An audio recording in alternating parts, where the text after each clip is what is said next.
우크라이나가 장거리 작전 확대와 함께 새로운 도전에 직면하고 있습니다. 작전은 이미 효과를 내고 있지만 우크라이나는 더 많은 드론이 목표를 타격하길 원하며 그러기 위해서는 러시아의 방공망에 대응해야 합니다. 그러나 많은 드론이 러시아 방공망에 의해 경로를 이탈하거나 파괴되고 있습니다. 러시아의 방공망이 덜 효과적일수록 러시아가 더 많이 불타게 됩니다. 간단한 개념입니다. 그리고 이제 영국이 그 문제의 해결책을 제공했습니다. 영국이 우크라이나에 해리포터 스타일의 무기를 제공했다는 사실이 놀랍습니다. 이 영국산 무기는 전쟁의 판도를 바꿀 것으로 보입니다. 우크라이나는 이제 러시아를 석기 시대로 돌려보낼 수 있게 됐습니다. 왜일까요? 스톤크로크가 오고 있기 때문입니다. 7월 26일 텔레그래프는 영국의 새로운 총리 앤디 버넴이 우크라이나 대통령 볼로디미르 젤렌스키와 새 협정을 체결할 예정이라고 밝혔으며 두 사람은 해군 조선소에서 이 협정에 서명할 계획입니다. 그리고 이것은 영국이 러시아에 맞서 자국 영토를 방어하는 우크라이나를 변함없이 지지하고 있다는 증거가 될 것이라고 버넴 총리는 선언했습니다. 그래서 새로운 협정이 서명을 기다리고 있습니다. 그게 뭐가 그렇게 대단한 일인가요? 핵심은 우크라이나가 무엇을 받게 되느냐입니다. 이 협정에 따라 우크라이나는 영국이 자체적으로 개발한 신형 무기에 통합할 수 있도록 특별히 개발한 신호 교란 장치를 받게 됩니다. 스톤클록이라는 교란 장치는 우크라이나 드론과 순항 미사일이 러시아 방공 시스템에 탐지되지 않게 해줍니다. 해리포터의 투명 망토처럼 무기를 위한 투명 망토라고 보시면 됩니다. 그것이 영국이 약속한 것입니다. 하지만 그보다 훨씬 더 깊은 의미가 있습니다. 영국은 스톤클록 몇 개만 넘겨주고 끝나는 것이 아닙니다. 우크라이나는 이 기발한 제모를 직접 생산할 수 있는 라이선스를 받게 됩니다. 스톤클록은 우크라이나의 새로운 것이 아닙니다. 영국은 이미 수천 대 신호 교란 장치를 우크라이나에 제공했습니다. 하지만 그 수천 대도 충분하지 않습니다. 우크라이나의 장거리 작전은 2026년에 대폭 강화되어 수만 대의 우크라이나 드론이 러시아와 점령지로 발사되고 있습니다. 그게 바로 우크라이나가 필요한 것입니다. 우크라이나가 많은 드론을 쏟아내면서 수만 개의 스톤클록이 필요합니다. 이번 새로운 협정으로 우크라이나는 이 기술에 대한 지적 재산권을 받아 대량 생산할 수 있게 됩니다. 아마 영국조차 감당 못할 규모로요. 젤렌스키 방문을 앞두고 버넴은 결정 이유를 설명했습니다. 영국은 우크라이나와 어깨를 나란히 하며 함께하고 있으며 우리의 지원은 변함이 없습니다. 러시아는 우리의 결의를 의심하지 말아야 합니다. 우리는 우크라이나의 지속적인 평화를 이룰 때까지 물러서지 않을 것입니다. 버넘은 말했다. 그리고 덧붙였다. 스톤클록은 영국에서 개발된 혁신적이고 전선에서 검증된 제품입니다. 이 제품은 양국 안보에 필수적이며 이는 볼드모트, 아니 푸틴에게 보내는 메시지였습니다. 우크라이나 드론과 미사일이 곧 보이지 않게 될 것이라는 의미입니다. 그리고 푸틴이 그것에 대해 할 수 있는 일은 아무것도 없습니다.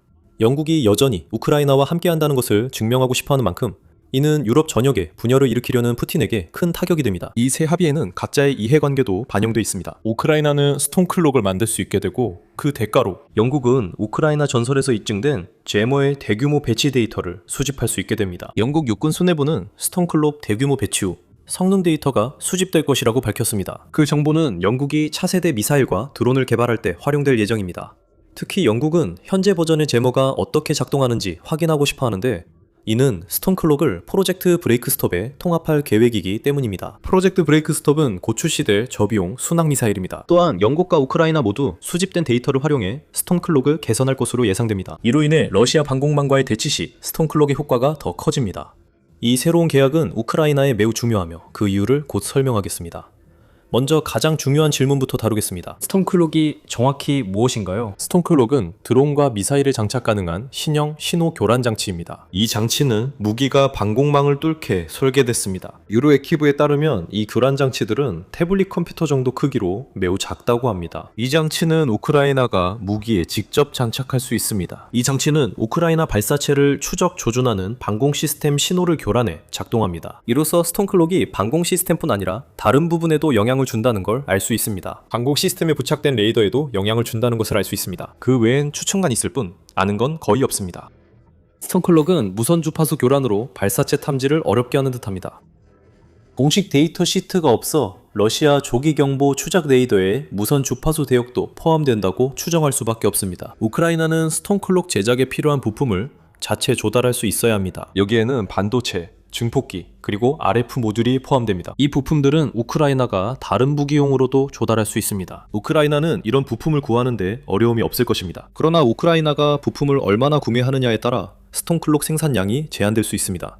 이는 미래의 문제이며 현재로서는 우크라이나가 러시아와의 전쟁에서 변화를 가져올 장치, 제작 권리를 얻은 것을 기뻐할 것입니다. 하지만 그 차이가 왜 생기는지 더 깊이 들어가기 전에 여러분은 지금 밀리터리 쇼를 시청하고 있다는 점을 상기시켜드립니다. 저희 채널의 콘텐츠가 마음에 드신다면 구독과 알림 설정을 잊지 마세요. 그래야 우크라이나가 사용하는 최신 무기에 대한 저희의 분석을 절대 놓치지 않으실 수 있습니다. 스톤클록이 대응하게 될 러시아의 방공망부터 시작해보겠습니다. 이 채널에서 러시아 방공망의 심각한 실패에 대해 자주 언급했으며 우크라이나 드론 조종사들은 2026년 한 해 동안 러시아 목표를 수백 번 성공적으로 공격했습니다. 그래도 여전히 문제로 남아 있습니다. 러시아 주장에 따르면 우크라이나가 목표에 도달시키는 드론보다 훨씬 더 많은 드론이 요격되고 있다고 합니다. 예를 들어 알자지라 보도에 따르면 러시아 국방부는 7월 24일 로 넘어가는 하룻밤 사이에 방공망이 우크라이나 드론 571대를 격추했다고 주장했습니다.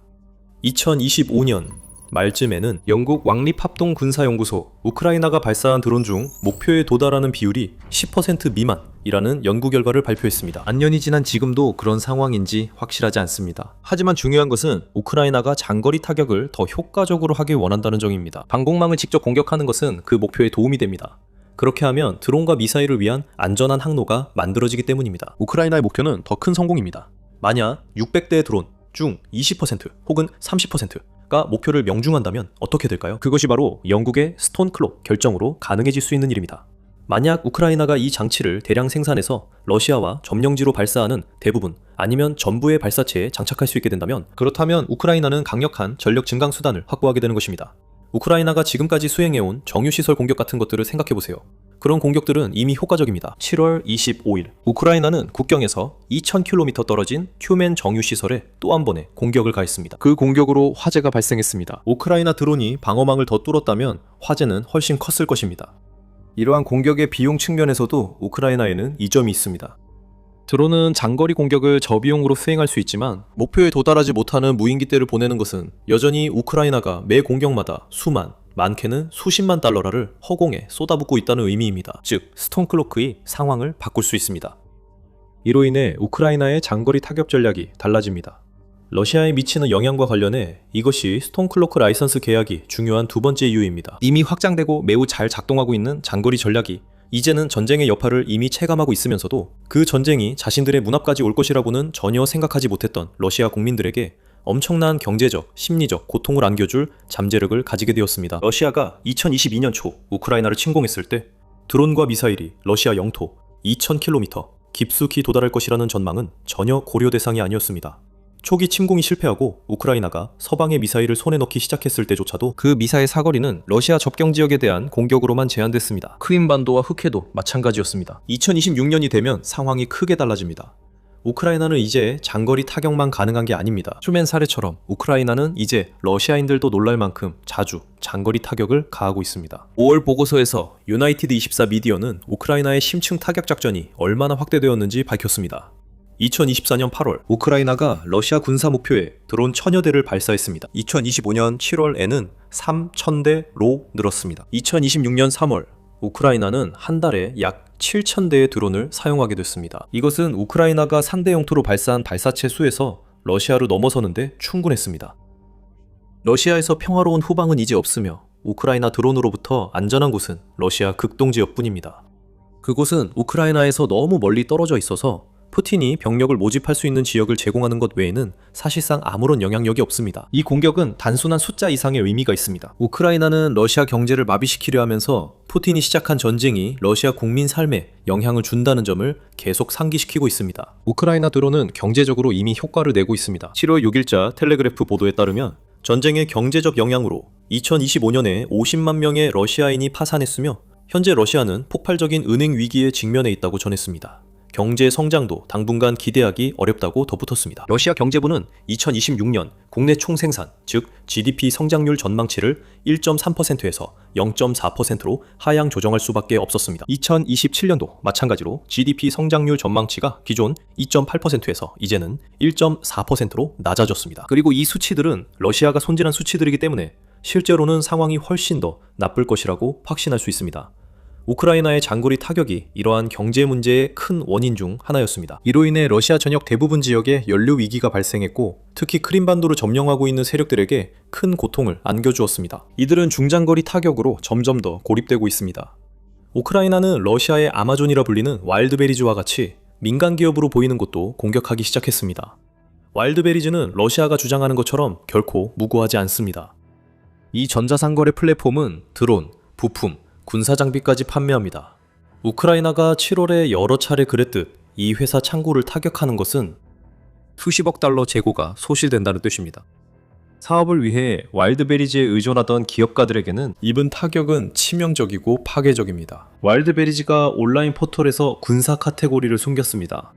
우크라이나의 장거리 타격이 그만큼 무섭고 효과적이라는 뜻입니다. 이제 그 조합에 스톤클록도 추가해보세요. 이런 투명 망토를 드론에 장착하면 이미 러시아의 경제와 국민들에게 큰 고통을 주고 있는 공격이 더욱 강화됩니다. 우크라이나는 드론 발사수를 더 늘릴 필요가 없습니다. 이미 러시아로 보내는 드론만으로도 공격 효과가 커집니다. 또한 새 라이선스 계약 시기도 매우 적절합니다. 7월 26일 군 지도자들과의 회의 이후 젤렌스키는 우크라이나가 러시아 내에서 타격할 새로운 군사 목표 목록을 만들었다고 발표했습니다. 오늘 우리는 작전을 계속하기로 합의했고 러시아가 이 전쟁을 계속 끌고 갈 수 있는 능력에 실제 어떤 영향을 미치는지를 기준으로 우선순위, 목표 목록을 업데이트했습니다. 젤렌스키는 이렇게 말했습니다. 덧붙여 주요 목표는 러시아가 외교에 나서도록 더 압박하는 것입니다. 무기 부품 생산을 교란하고 석유 등 경제적 손실을 초래함으로써 그리고 이 전쟁을 익숙한 국면으로 되돌리는 것입니다. 스톤클록의 라이선스와 생산 체계는 이런 특정 표적들에 영향을 줄 만큼 제때 갖춰지지는 않을 가능성이 큽니다. 하지만 앞으로 더 많은 목표들이 추가될 것입니다. 우크라이나의 드론들은 사라지지 않을 것입니다. 아니, 가고 있습니다. 바로 러시아로 들어가고 있습니다. 그리고 스톤클록을 장착하면 우크라이나가 드론 조종사들에게 할당한 표적의 심장부까지 훨씬 더 자주 들어가게 될 것입니다. 스톤클록이 러시아를 걱정시키는 또 다른 이유가 있습니다. 이는 우크라이나가 푸틴의 예상보다 더 깊게 파트너들과 협력하고 있음을 보여줍니다. 다시 한번 러시아가 2022년에 우크라이나를 언제까지나 어떤 나라로 봤는지 돌아보겠습니다. 러시아에게 우크라이나는 약한 국가였습니다. 물론 우크라이나는 초기에 특별 군사작전을 막아내는 데는 성공했지만 하지만 이후 서방 국가들의 수십억 달러 무기 지원 덕분에 겨우 버티고 있다고 생각했습니다. 우크라이나는 물론 전쟁 첫 몇 년 동안 이 무기들에 크게 의존했습니다. 하지만 변화가 일어났습니다. 2022년에는 우크라이나가 제공되는 어떤 무기든 받아들였지만 그리고 우크라이나는 완전히 원조를 받는 나라의 역할에 머물러 있었습니다. 그건 블라디미르 푸틴에게 괜찮은 일이었습니다. 그가 서방 전체가 우크라이나를 돕기 위해 나서는 것을 얼마나 싫어했든 간에 그는 서방 지도자들을 조종해 원조를 중단시킬 수 있다고 믿었습니다. 우크라이나를 살아남을 자격도 없는 거머리처럼 보이게 하면 됐죠. 목표는 분열이었습니다. 2026년 우크라이나는 러시아가 원한 약자가 아닙니다. 솔직히 우크라이나는 처음부터 약자가 아니었습니다. 하지만 이제 우리는 유럽과 세계 방위 분야에 적극적으로 기여하는 국가의 모습을 보고 있습니다. 다른 나라에만 의존해 살아남는 국가가 아니라는 것입니다. 영국이 스톤클록을 우크라이나에 라이선스해준다는 것이 진짜로 무엇을 의미하는지 생각해보세요. 이것은 단순히 영국이 우크라이나가 무기를 만들도록 허락하는 것이 아닙니다. 이것은 우크라이나의 방위 산업이 규모와 복잡성 모두에서 크게 성장해서 영국군이 개발한 가장 현대적인 장비 중 하나를 만들 수 있을 만큼 신뢰할 수 있다는 사실을 인정하는 것입니다. 여기서 볼 점은 우크라이나가 성장하는 방위 강국으로 인정받고 있다는 것입니다. 침공 당시 10억 달러였던 우크라이나 방위 산업은 이제 550억 달러를 넘었습니다. 우크라이나는 더 이상 단순 원조 수혜국이 아닙니다. 이제는 기여자입니다. 영국이 스톤클록 라이선스를 부여한 것은 우크라이나가 영국 방위 산업의 중요한 파트너임을 인정한 것입니다. 영국 역시 우크라이나에게 소중한 파트너입니다. 이런 일이 2026년에 매우 자주 발생하고 있습니다. 스톤클록은 우크라이나의 생산을 위해 라이선스가 부여된 첨단 기술들 중 가장 최근의 사례일 뿐입니다. 이전에는 미국이 패트리어트 요격 미사일 생산을 우크라이나에 라이선스하겠다는 충격적인 발표를 했습니다. 즉, 세계에서 가장 첨단이 방공 미사일 가운데 하나가 우크라이나에서 생산된다는 의미입니다. 디펜스 익스프레스는 7월 23일 패트리어트 미사일 제조사 레이시온이 현재 우크라이나와 라이선스 계약을 성사시키기 위해 적극적으로 협상 중이라고 보도했습니다. 프랑스는 7월 중 좀 더 이른 시점에 우크라이나의 여러 무기 라이선스를 허가해 우크라이나가 아스터 30 방공 미사일, ASM 해머 폭탄 키트, 스칼프 크루즈 미사일을 자체 생산할 수 있게 했습니다. 이 계약들과 스톤클록 협정은 우크라이나가 유럽 방위의 핵심임을 보여줍니다. 영국도 이를 인식하고 있습니다. 영국은 우크라이나가 제머를 제작하는 데 가치를 두고 있습니다. 왜냐하면 우크라이나는 그 어떤 나라보다도 이 장치를 실제로 테스트할 수 있고 신뢰성 있게 제작할 수 있기 때문입니다. 전쟁이 끝나면 우크라이나가 영국을 위해 스톤클록을 생산하게 될 수도 있습니다. 애틀랜틱 카운슬은 우크라이나를 유럽의 방패라고까지 부르며 일리가 있습니다. 만약 러시아가 유럽 전체가 반드시 맞서야 할 적이라면 우크라이나는 청사진을 만들어 파트너들에게 준비할 시간을 제공합니다. 푸틴에 대해서는 스톤클록 협정은 지금까지 푸틴이 받은 그 어떤 신호보다도 우크라이나의 파트너들을 분열시키고 주저하게 하려는 그의 시도가 통하지 않고 있다는 확실한 증거입니다. 이것이 바로 버넴이 새 협정을 발표하면서 강조한 핵심 포인트였습니다. 러시아는 여전히 분열을 꾀하며 우크라이나 지원 차단을 위해 배후에서 그림자 전쟁을 강화하고 있습니다. 파트너 국가 영토에서 사보타주와 드론 침입, 해저 케이블 인근 작전이 보고되었습니다. 허위 정보 캠페인과 무기화된 이주도 있습니다. 이 모든 것은 영국과 같은 국가들이 우크라이나에 러시아를 약화시키고 우크라이나를 강하게 만드는 장치를 생산할 수 있는 허가를 내주는 일을 멈추도록 겁을 주기 위한 것입니다. 그것은 통하지 않고 있습니다. 우크라이나의 파트너들은 이 모든 것을 꿰뚫어 보고 있으며 푸티니아는 모든 일의 밑바탕에는 절박함이 있다는 것을 알고 있습니다. 영국의 해리포터 스타일 무기는 우크라이나에 도착한 최신 무기일 뿐입니다. 러시아의 회유와 협박 시도에도 불구하고요. 이것이 마지막이 아니며 스톤클록은 우크라이나가 러시아를 석기 시대로 돌리기 위해 자체 개발 중인 무기에 새로 포함될 것입니다. 그 무기 중 하나는 전장에 새롭게 등장한 것으로 1파운드짜리 열압력 수류탄입니다.